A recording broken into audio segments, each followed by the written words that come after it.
Welcome to OTT Junction Super Singer Junior 11.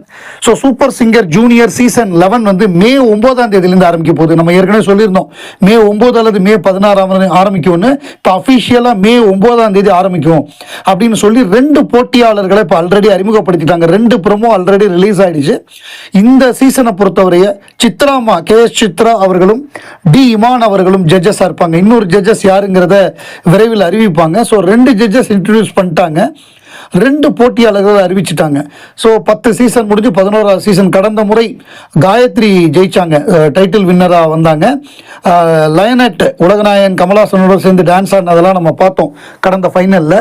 So இந்த முறை ஒரு ஃப்ரெஷ் சீசன், அதுவும் மே 9லேருந்து ஆரம்பிக்குது. இந்த எலெக்ஷன் ரிசல்ட் எல்லாம் முடிஞ்சதுக்கப்புறம் நீட்டாக ஒரு கோடை காலத்தில், அந்த கோடை காலத்துக்கு ஒரு குழுமை சேர்க்கிற மாதிரி வழக்கம் போல் சாட்டர்டே சண்டே அதே டைமிங்லேயே சூப்பர் சிங்கர் வருது.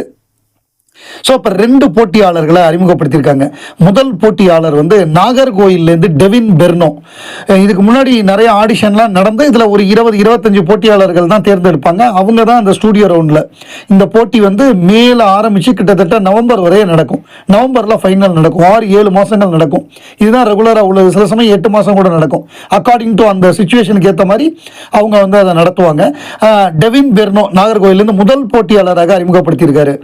ஸோ இந்த போட்டியாளர் பாடுற பாட்டு என்னன்னா, 1978 வெளிவந்த ரஜினிகாந்த் நடித்து நம்முடைய இயக்குனர் மகேந்திரன் அவர்கள் இயக்கிய முள்ளும் மலரும் படம்.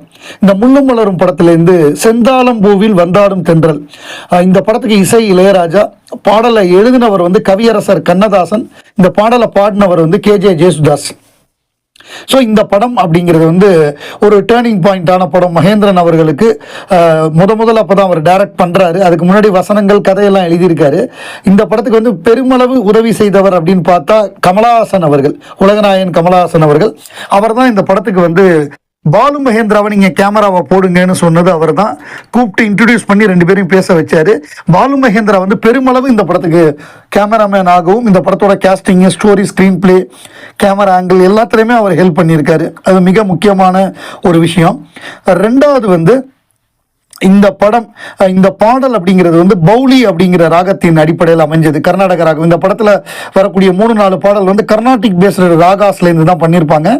இந்த பௌலி ராகால வேற சினிமா பாட்டு என்னன்னு கேட்டால், இந்த மொத்தமே ஒரு 10-15 பாட்டு தான் இந்த ராகத்தில் வந்து மொத்தமாகவே இருக்குது கடந்த 60-70 வருஷத்தில். அதில் டி ராஜேந்தர் வந்து 2-3 பாட்டு போட்டிருக்காரு. ஒரு பாட்டு வந்து பொன்மானை நான் காண அப்படின்னு மைதிலி என்னை காதலியில் வரக்கூடிய பாடல். இன்னொன்று வந்து கதிரவனை பார்த்து பூக்கள் விடும் தூதுன்னு பூக்களிடும் தூது படத்துக்கு வந்து அவர் தான் லிரிக்ஸ் அண்ட் மியூசிக் பண்ணார். அந்த படத்தில் எழுதியிருக்காரு. ரொம்ப கம்மியான பாடல் தான் இந்த ராகத்தில் வந்திருக்கு. அதை இளையராஜா வந்து சில படங்களில் பயன்படுத்தியிருக்காரு. புதுப்பாட்டுங்கிற ஒரு படம் வந்து இந்த பூமியே எங்க சாமியம்மா, அந்த பாட்டு வந்து இதே ராகம் தான். இந்த செந்தாளம் பூவிலும் பௌலி ராகத்தின் BOWLI இந்த கர்நாடிக் ராகத்தில் வந்து அடிப்படையாக அமைந்த பாடல். அதை ரொம்ப சிறப்பாக ஜேசுதாஸ் ரொம்ப அழகாக பாடியிருப்பார். அதோட பிக்சரைசேஷன் ரொம்ப அழகாக நம்ம பாலு மகேந்திரா பண்ணியிருப்பார். இந்த படம் எடுக்கும் பொழுது கடைசியாக படப்பிடிப்பு நடத்துறதுக்கு பணம் இல்லை. ஆனந்தி ஃபிலிம்ஸ் வேணு செட்டியார் கொடுக்க மாட்டேன்ட்டார். அப்புறம் கமலஹாசன் வந்து ஹெல்ப் பண்ணி இந்த பாடல் காட்சி, செந்தாளம்பூவில் பாடல் காட்சிகளும் கிளைமேக்ஸ் காட்சிகளும் எடுப்பதற்கு அவரே வந்து ரெடி பண்ணி, அதாவது ஷூட்டிங்க்கு அவரே, லொக்கேஷனுக்கு எல்லாத்துக்குமே கேமரா, அந்த எல்லா டோட்டல் செலவையுமே கமலஹாசனே பார்த்து இந்த படம் முடிகிறதுக்கு பெருமளவு உதவி செய்தார். இதை டைரக்டர் மகேந்திரனே குறிப்பிட்டிருக்காரு தன்னுடைய பல்வேறு ஸ்பீச்சில் வந்து அவரே குறிப்பிட்டிருக்காரு. அப்படி வெளிவந்து மாபெரும் வெற்றி பெற்ற படம். இந்த பாடல் வந்து மறக்க முடியாத பாடல். ஸோ இந்த பாடல் வெளிவந்ததற்கு கமலஹாசனுடைய உதவி மிக முக்கியம் அப்படிங்கிறது. இந்த பாடல் வந்து முதல் பாடலாக பாடினது அப்படிங்கிறது வந்து ரொம்ப சிறப்பான ஒரு விஷயம். 2வதாக சர்வேஷ் அவர்கள் ஈரோடுலேருந்து. சர்வேஷ் வந்து விஷுவலி சேலஞ்சு. ஸோ கண் பார்வை அப்படிங்கிறது வந்து அவருக்கு இல்லை. அவரை வேற ஒரு அவங்க அம்மாவோ யாரோ கூப்பிட்டு வராங்க மேடைக்கு. அவர் வந்து பாடக்கூடிய பாடல் அப்படின்னா இது வந்து 80களில் 82 சகலகலா வல்லவன். சகலகலா வல்லவன் வந்து மிகப்பெரிய வெற்றி பெற்ற படம், பெரிய இண்டஸ்ட்ரி ஹிட்டான படம். புரட்சி தலைவர் எம்ஜிஆர் உடைய உலகம் சுற்றும் வாலிபன், அதுக்கப்புறம் நடிகர் திலகத்துடைய திரிசூலம், அந்த வசூலெல்லாம் பீட் பண்ணி சகலகலா வல்லவன் மாபெரும் வசூல் சாதனை புரிந்த படம். அந்த படத்தில் வந்து எல்லாமே அது வந்து ஒரு பக்கா மசாலா. ஏவிஎம் வந்து திருப்பி ரீஎன்ட்ரி ஆனதுக்கப்புறம் முரட்டுக்காலை முதல் படம் எடுத்தாங்க. ரெண்டாவது படம் சகலகலா வல்லவன்.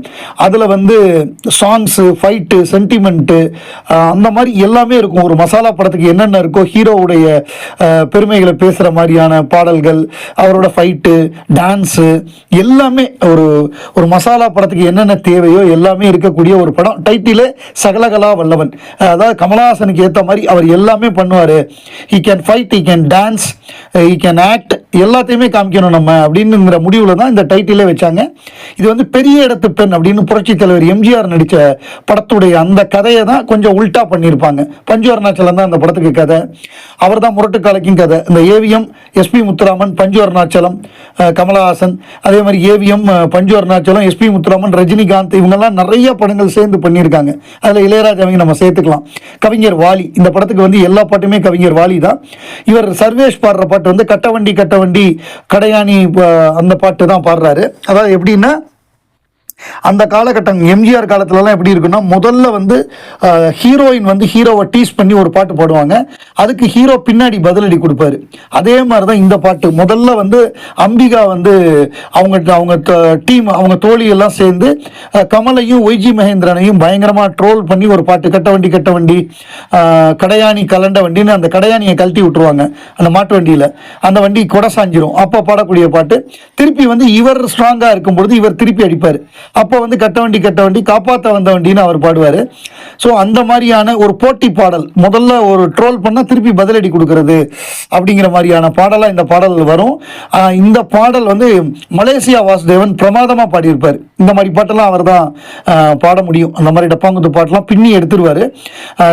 இளையராஜா, கவிஞர் வாலி, மலேசியா வாசுதேவன்.